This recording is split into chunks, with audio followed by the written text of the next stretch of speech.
An incredible discovery is made in the depths of a Bavarian lake.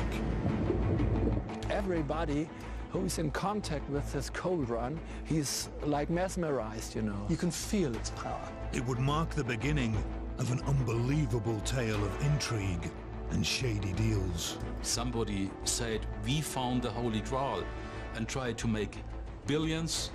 It must be a big story. Could the cauldron unlock one of the greatest mysteries of the Nazis? This thing has some kind of magic.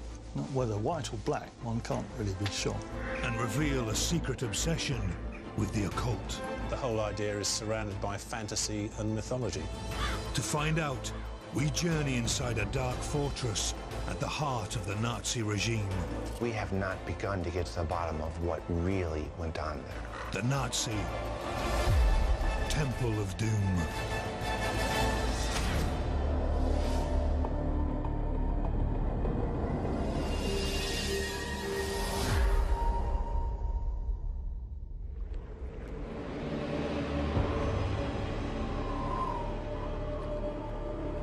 In 2001, an amazing discovery was made in a lake in Germany. In my point of view, it was really one of the greatest mysteries we ever had in this region here in southern Bavaria. Local journalist Axel Effner followed the story as the news broke. There was a diver and another person, and he's go with a metal detector who is detecting archaeological things on the lake bed. And they go to this place and dived about 200 meters from the shore and found this glimmering, glancing cauldron in the lake bed. This is the treasure that the divers found. The Chiemsee Cauldron, an incredible artifact made of 10.5 kilos of gold.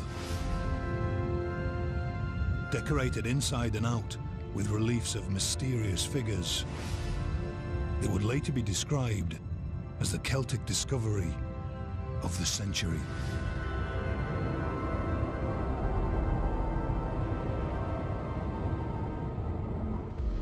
Writer Andrew Goff was intrigued by the story of this Grail-like find and began his own quest to uncover the truth behind its secret history. The entire story about the cauldron and its discovery has been fraught with suspicion. Were they looking for it intentionally, or was it an accident? Perhaps he heard from some historical sources that there could be a treasure in the lake bed. And the people of this place, they told that after the end of World War, there was divers who were looking for something. And perhaps the cauldron could be put there by secret army of the Nazis. As the Nazis steamrolled through Europe, they plundered thousands of ancient artifacts, treasures, and holy relics. Reports claim that over a fifth of Europe's art was stolen. But by 1945, the fortunes of war had reversed.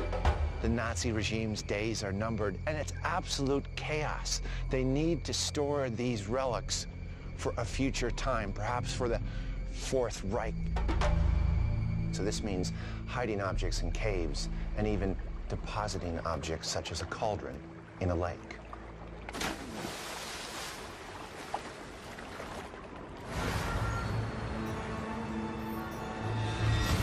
Was the cauldron an ancient artifact stolen from occupied Europe? And could its discovery shed light on what went on inside this mysterious Nazi stronghold? Determining the cauldron's age was crucial. Some experts believed it to be over 2,000 years old. Others thought it was a modern creation. But what was the truth? Art dealer Kai Schmidt has studied ancient artifacts for over 30 years and soon realized he was dealing with something exceptional. It was very impressive on the first view, and the material itself, the weight of the material, the massive weight, and the effect of the light. If the light is reflected by such a huge amount of gold, it's a very fascinating effect. It's spectacular. Kai analysed the cauldron's depictions of ancient warriors and their gods. I think the whole scenery is something religious, sacrificing scenes which are connected with the afterlife. It was clear to me that whoever made it was very closely involved or had a very good knowledge about the Celtic culture. The cauldron refused to give up the secrets of its age, leaving archaeologists and academics mystified.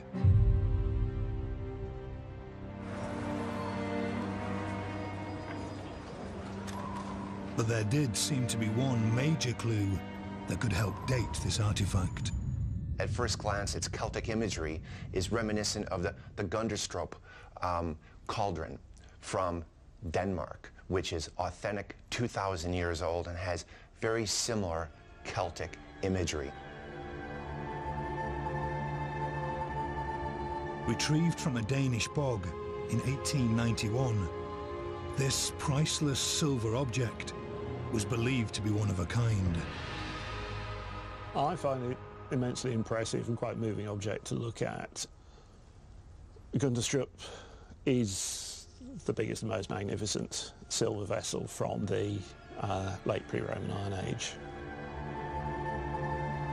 The Chiemsee cauldron seemed to be a dead ringer for the Gunderstrup, and an archaeological sensation was in store for the world. In this modern world where everything is proved and everything is scientifically researched and they have answers and solutions for everything, nearly everything, this is a thing which is, it's something else.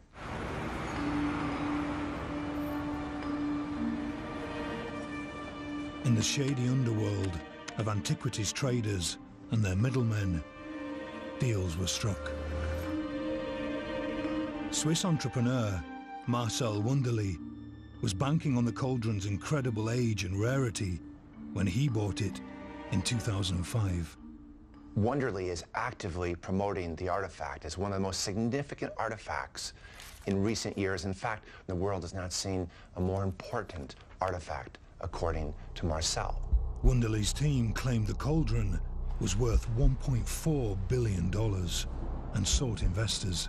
There's a frenzy of interest now in the cauldron. Sure enough, investors come forward and actually invest $1.5 million just for the right to help in the marketing of it. To realize this incredible value, the cauldron had to be pre-Roman. Huge amounts of money were riding on it. Metallurgist Peter Northover was commissioned to determine its true age. Working alongside a team in Zurich, one of the cauldron's secrets was about to be revealed. Well, the main technique that was used was laser ablation, inductively coupled plasma mass spectrometry. A laser removed a minute speck of gold from the cauldron's surface, which was analysed. This gave the team the elemental composition of its gold. So for ancient gold, you'd expect a certain level of tin, of lead, platinum, palladium. The team made a shocking discovery. This is pure, modern, almost certainly electrolytically refined gold. Certainly a product of the 20th century.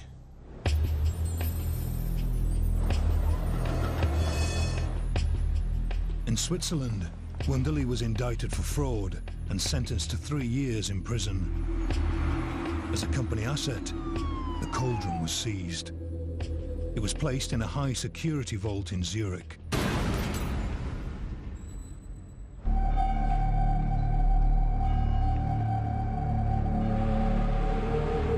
If the cauldron wasn't made by an ancient hand, then who did make it and why?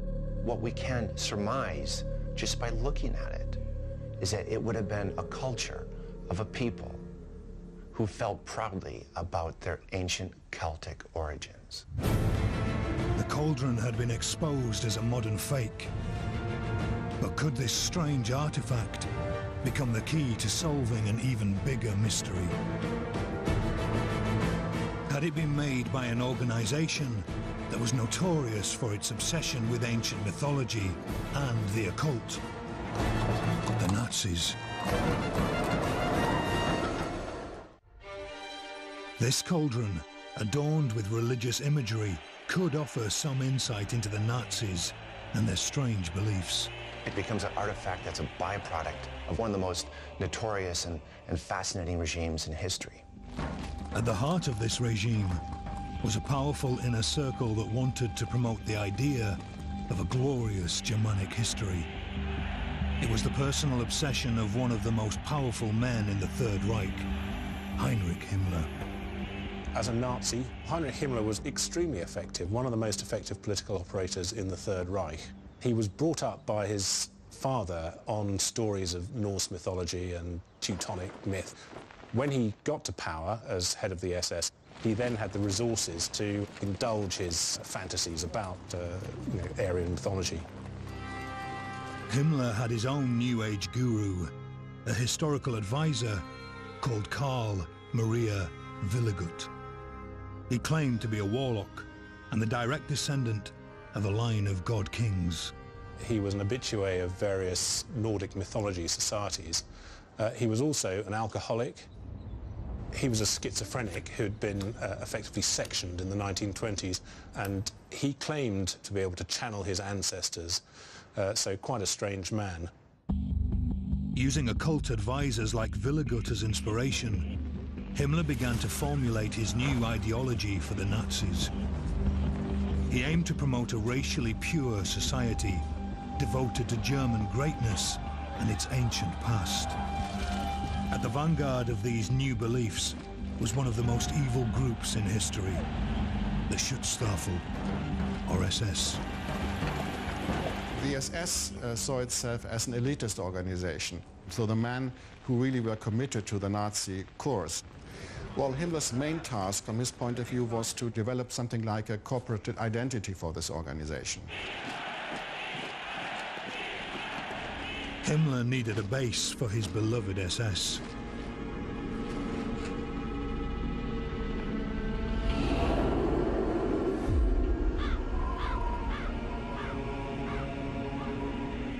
In 1934, he chose a remote fortress steeped in legends of witch trials, torture, and execution.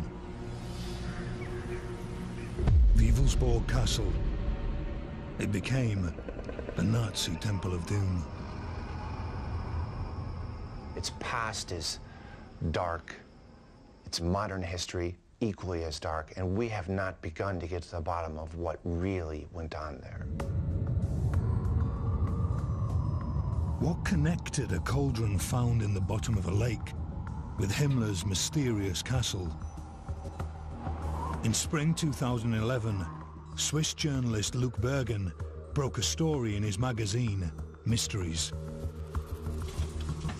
According to the report, some personal effects of Himmler had been found in an attic in Germany.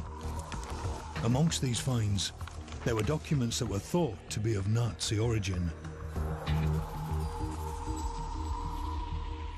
It's on Nazi letterhead, it's on old paper, it's stylized in the way of other documents from the era. Dated April 1945, the documents contained a movement order and an inventory of Nazi treasures. There are 35 objects, or sets of objects, on this list, of which one is called a gold kessel, Celtish. So we're talking about a gold cauldron, and it's in Celtic style. And there was another revelation. There, in black and white for the first time, was a suggestion that the Chiemsee cauldron was kept at Himmler's fortress, Wewelsburg Castle. I wouldn't be surprised at all if that's where it had stayed for some period of time. The original documents were inaccessible, and could not be closely examined. And in a world full of Nazi fakes and frauds, there was every chance that they were not reliable. More information was needed.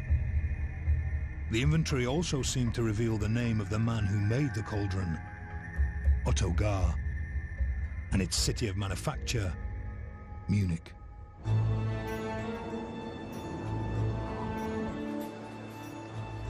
Andrew Gough travelled to the Bavarian capital to see if the facts on the documents stood up to scrutiny.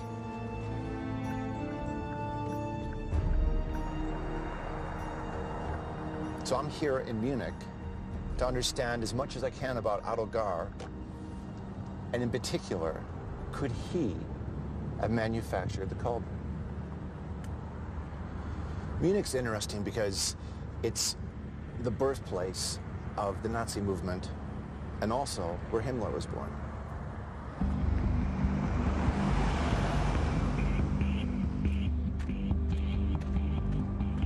Haydn is a well-established, family-run jeweler in the center of the city. German journalists suggested that the cauldron was made at their workshops in the 20s or 30s. It's something that Max Haydn had been looking into. He was certain that the cauldron was made by Otto Gähr, the man whose name appeared on the inventory. This is the who is who from the Munich Gold and Silversmiths. Innung, we call that. It's a guild, it's a goldsmiths guild, and he was member of that till he died. And Mr. Gähr, he was the goldsmith from the NSDAP. The NSDAP, or Nazi Party, was on the rise in Munich in the mid-1920s, and silversmith Otto Gähr signed up. He would become the favoured jeweler of the SS, making their death's head rings. And Max thought he had more evidence linking Gähr to the cauldron. Max's family often talked of a meeting between Gähr and Haydn's chief craftsman, Alfred Notz. Mr. Gähr, who was mainly a silversmith, asked Mr. Notz, how should I work with 10 kilos of gold? According to Max, Gähr had made the cauldron from gold pipes taken from a chemical factory owned by a Nazi donor named Albert Peach. For me, it's clear that Mr. Peach has the possibility to take 10 kilos of gold to set a piece for the Chiemsee Kessel. Otto Gähr could have been the natural choice to transform Peach's gold into a cauldron. He made a lot of pieces for the NSDAP, so they trust him. That means to give him a big work, it's natural that they won't go to the Haydn family. They will go to Otto Gähr. But why would Otto Gähr have made the cauldron for Albert Peach? Peach had made generous donations to Hitler as he bullied his way to power. Could the cauldron have been another gift to the Nazis?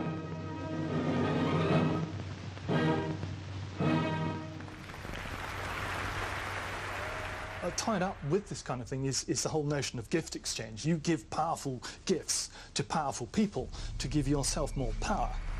As ever with this story, it was back to shady deals. The cauldron could have been a backhanded contribution to the Nazis. But what about the inventory? It provided two possible clues: the name of the cauldron's maker and its city of origin.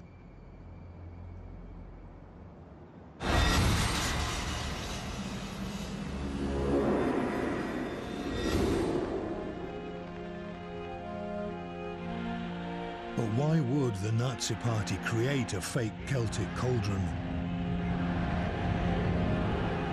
In 1929, the SS had less than 300 members.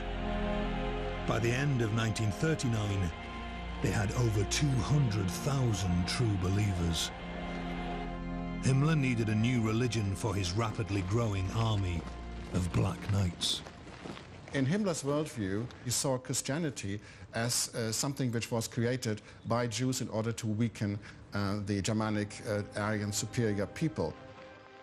Himmler thought the principle of Christian mercy had no place in the uncompromising and cruel belief system of the SS. He wanted to resurrect the lost religions of a pre-Christian Germany. To underpin these beliefs, he needed to validate the idea of the Germans as an ancient race. The Chiemsee cauldron fits very neatly. I mean, don't forget, one of the things you're going to need if you're going to be developing this sort of new cod religion of you know, reaching for the stars and all that, you're going to need a liturgy, and you're going to need liturgical objects. Himmler, Willigut, and other high-ranking SS officers were looking to rewrite German history to suit their own needs. In 1935, Himmler set up a think tank called the Ahnenerbe. He used the Ahnenerbe organization to collect evidence for an alternative history in which the Germanic people played a central role, and he tried to combine academic efforts with mystical ideas. This Society for Ancestral Research would produce their own publications and films, detailing their findings from expeditions to far-flung locations like Iceland and Tibet. They go all over the world in search of proof of the ancient Nordic and Aryan heritage of the German people. Himmler's obsession with an ancient Germanic past could even have influenced the location for the new SS center at Wewelsburg. It's thought his mystical advisor Willigut recommended the castle because of the surrounding area's significance in German history and folklore. The region in and around Wewelsburg is just steeped in Germanic history. It's the land of heroes. But there was something else that drew Himmler here.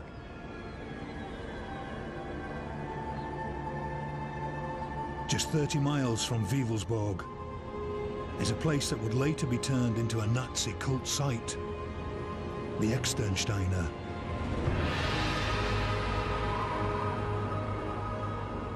The Externsteiner has temples that are, again, pagan. It has rock drawings and carvings that go back almost 1,000 years that portray Irminsuls, one of the very most revered symbols of the ancient Germanic people.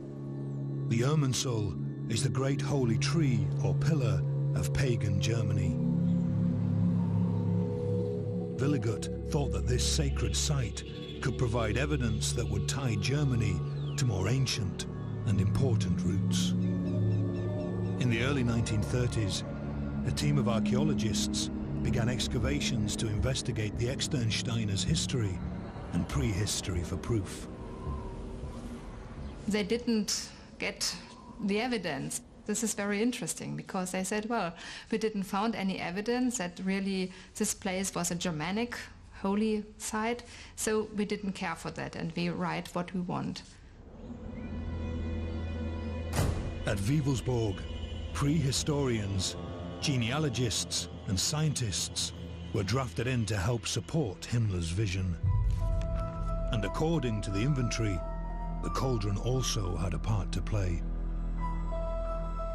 The Chiemsee cauldron most definitely would have been a perfect fit because the imagery is ancient, Celtic, Aryan, the sorts of imagery that was being embraced by Himmler. But what might the cauldron's role have been at Wewelsburg? Could it have been the Holy Grail for Himmler's Black Camelot? This thing has some kind of magic. Not whether white or black, one can't really be sure.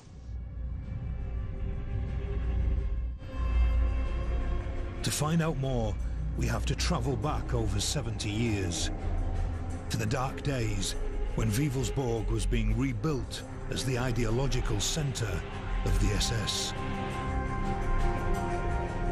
Heinrich Himmler and his architects had developed a massively ambitious plan.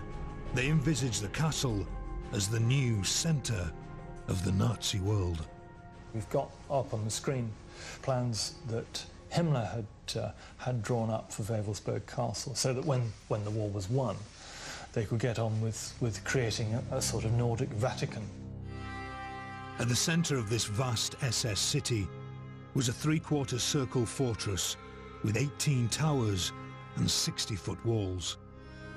The castle that exists at the moment is a tiny fraction of the enormous circular construction that was going to be created. It looks to me here about nearly a kilometre in diameter. To carry out his grand vision, Himmler needed workers. Agnes Büttner was a schoolgirl living in the village of Wewelsburg at the time. Von da unten, da mussten die einen dicken Bruchstein auf die Schulter so mitnehmen und in Reihe und Glied marschieren und singen dabei. Und dann kamen aber immer 2 Wachsoldaten mit Hunden mit. Ne? Und wir durften denen auch kein Butterbrot geben, aber man hat es ja doch heimlich gemacht. So, ne? Ja, das durften sie dann schon. Ne?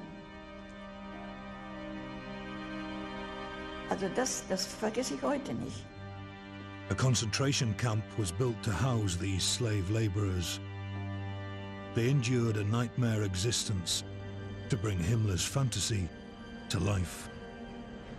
Nearly 1,300 died.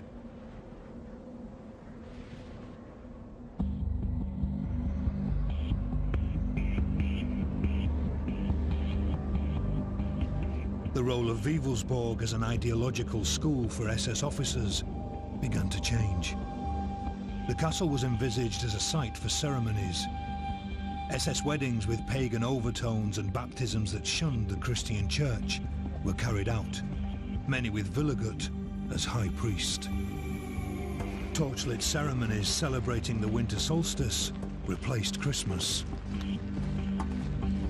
Behind closed doors, Himmler could pursue his obsession.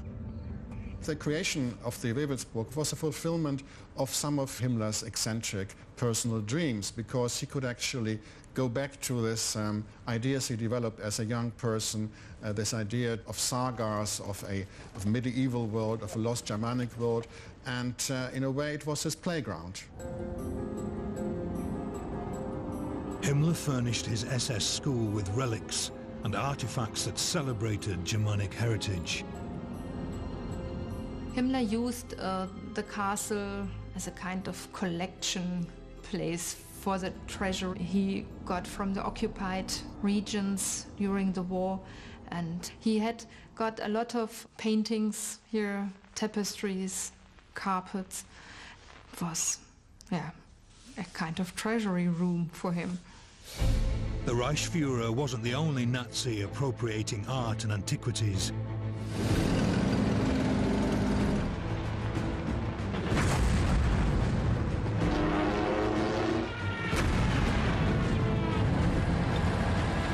In the wake of the Blitzkrieg, Europe's most precious objects were plundered in the name of the Third Reich.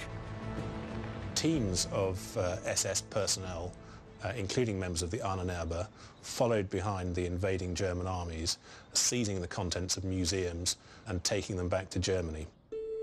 Holy relics were also targeted. In the Hofburg Museum in Vienna was the Spear of Destiny, the Holy Lance said to have been used to pierce the side of Christ. And one of the things that interested the Nazis in the Spear of Destiny was its ancient heritage, that any ruler who is in possession of the spear will be looked kindly upon by the gods. It's thought that Hitler believed that whoever owned the spear would become the undisputed ruler of the world, and that it was seized on his express orders. These relics were potent weapons of propaganda and could be used to legitimize the Third Reich. If the cauldron had been kept at Wewelsburg, how might it have been used by the SS? The setting of Wewelsburg Castle is Nazi ideological headquarters, particularly SS headquarters. That's where you would put it. That's where it would be, and that's where it would be a symbolic object of greatest power.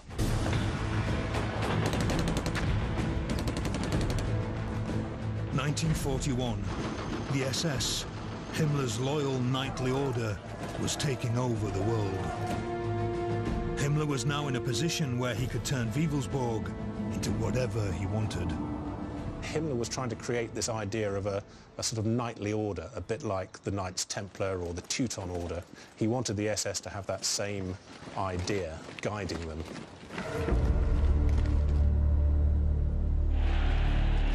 Himmler set about creating his own Camelot for his new Nazi knights.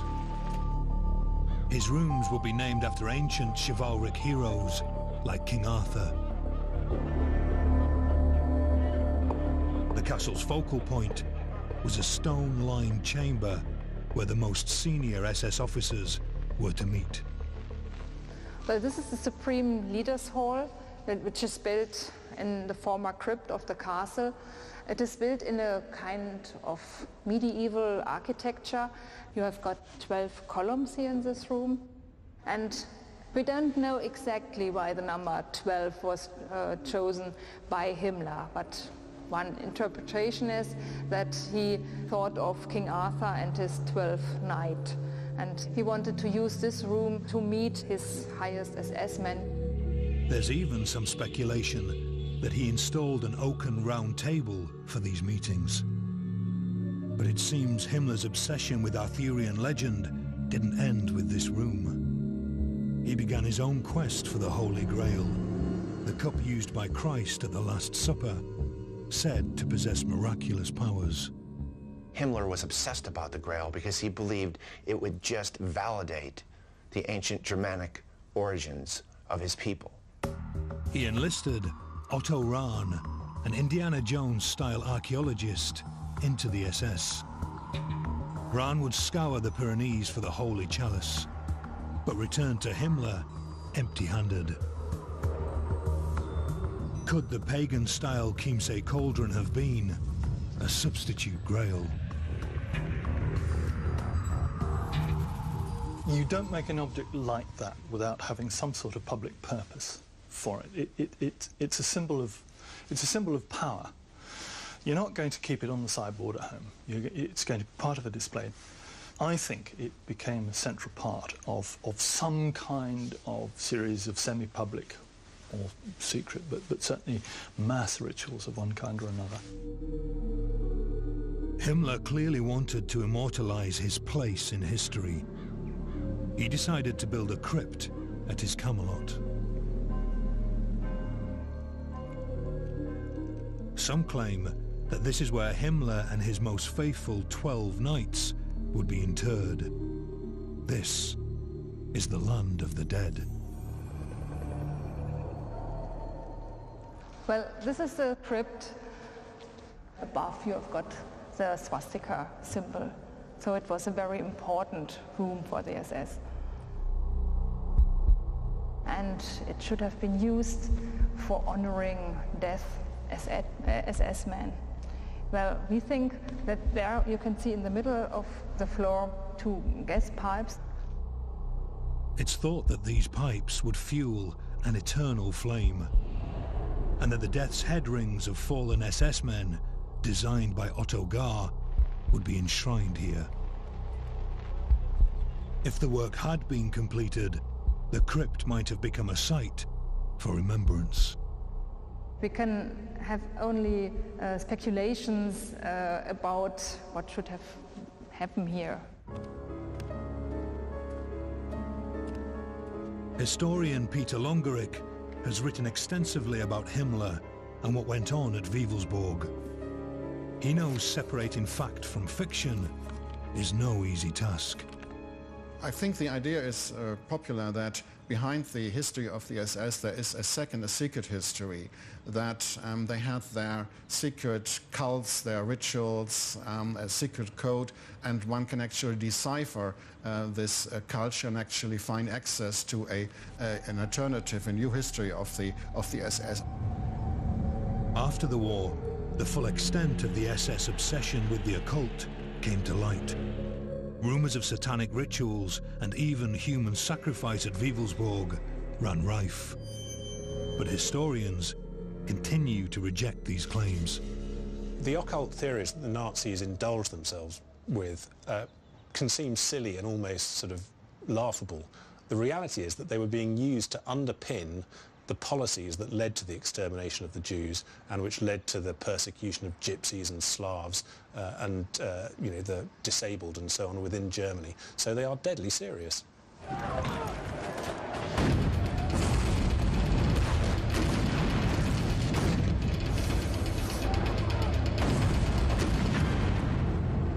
As the war progressed, building at Wewelsburg slowly ground to a halt.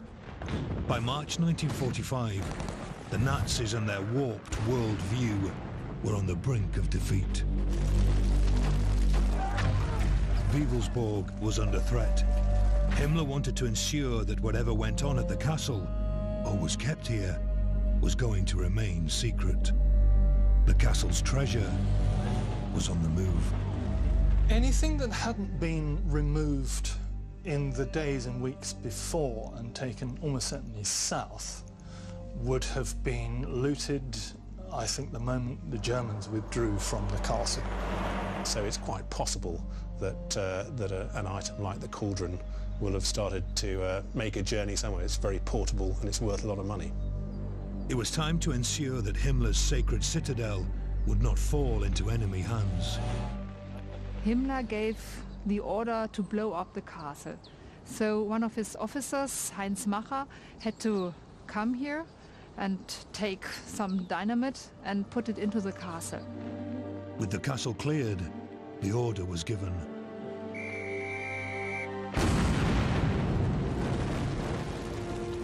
Limited by a lack of explosives, the SS only blew up the southeast tower. They resorted to torching the fortress. When the US 3rd Infantry Division seized the grounds, Wewelsburg was gutted. Macher had been ordered to bury the 9,000 death's head rings kept here. These were never found, and nor was the cauldron. So we know some facts around the cauldron, but what still remains a mystery is how and why did it end up in a lake in Bavaria?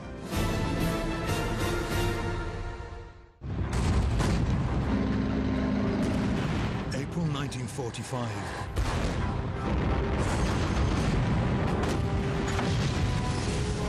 Final victory for the Allies in Europe was in sight. With the Nazis exposed on two fronts, Himmler's dream was in tatters. The Russians are coming into Germany from the east. The British, Americans and French are coming in from the west. Germany is in a state of more or less complete collapse. The treasures that had been kept inside Nazi strongholds over the last 6 years of war were on the move. Some were being secreted away, others were being used to buy freedom. Heading south, some die-hard Nazis were planning to make their last stand. Himmler and others are from this area, so this is where they were heading for. And at the same time, all the secrets were heading that way too. They were either being chucked into mine shafts, hidden in salt mines, thrown into lakes. So you had a lot of stuff ending up here, and of course an awful lot of gold and silver and treasure and objects. The fate of the cauldron could shed some light on what happened to all Nazi treasure at the end of the war. So how did it end up in the bottom of the lake? The movement order found in the attic may provide more clues. On the assumption that the list we've got is genuine, what we're told is around the 14th, 15th of April 45, this material, including the cauldron, is being taken from Augsburg, which is northwest of Munich, past Munich to the north undoubtedly, and out to Strakonitzer. According to the documents, a shadowy SS officer, Hans Joachim von Alten, was ordered to smuggle the cauldron to the safety of Bohemia. Chris Going uses wartime aerial photography to take a closer look at the proposed route of von Alten's convoy. The town of Landshut was of particular interest. This reconnaissance photograph was taken on the 17th of April 1945, and it shows Landshut, and already you can see that it's been quite heavily bombed. Landshut was a strategically important town where the cauldron could have come to a halt. You've got 2 bridges over the river, and there would have been a huge bottleneck here. With the Allies advancing on all sides, von Alten's convoy would have no choice but to stop their mission to Bohemia, and they could have handed their treasure over to the Nibelungen, a newly formed SS division made up of cadets and officers from an SS training school. There were certainly other SS units in the area, but the Nibelungen are, I think, our dramatis persona here. They are our suspects. Himmler named these diehards after a medieval poem referring to keepers of a mythical treasure hoard. Had the Nibelungen become custodians of a modern Nazi treasure? This is where, if our story holds together, this is very much where they would have taken it over.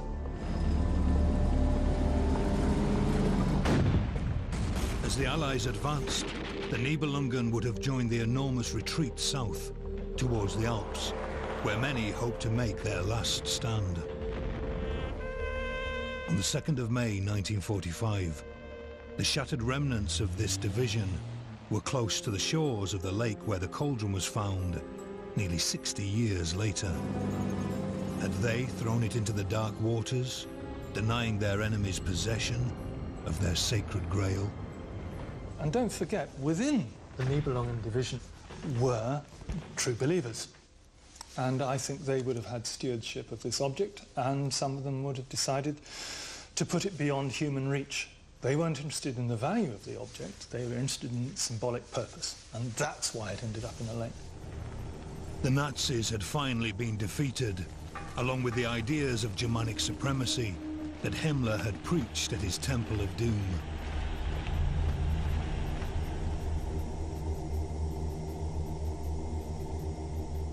Up to 100,000 artworks and relics stolen by the Nazis are still missing, waiting to be discovered. In this story of deceit, secrecy and speculation, not much is certain, but in its 10 years in the limelight, the cauldron may have finally revealed some of its secrets. We know that it was the kind of artifact that would have been the perfect gift to the Nazis. If they received such a gift, it would have made sense to be in Wewelsburg. We also know that on May 2nd, 1945, the Nibelungen were cornered in Chiemsee. For now, this sometimes compelling circumstantial evidence is all we have to go on. The documents found in the attic remain unavailable, and no historians or scientists can get their hands on the cauldron for further analysis. In Zurich, its last known custodians, the administrators of Marcel Wunderli's bankrupt company, keep it in a high security vault. Does the cauldron even still exist? If it's been melted down, it's been sold, and people are making jewellery out of it, and people could be wearing bits of the Chiemsee cauldron as we speak. You know, it's now sort of gone into eclipse. It's having its moment in a box. You know, it may come out again. We don't know, but at present it's hidden from view, as it was for 50 years since the war.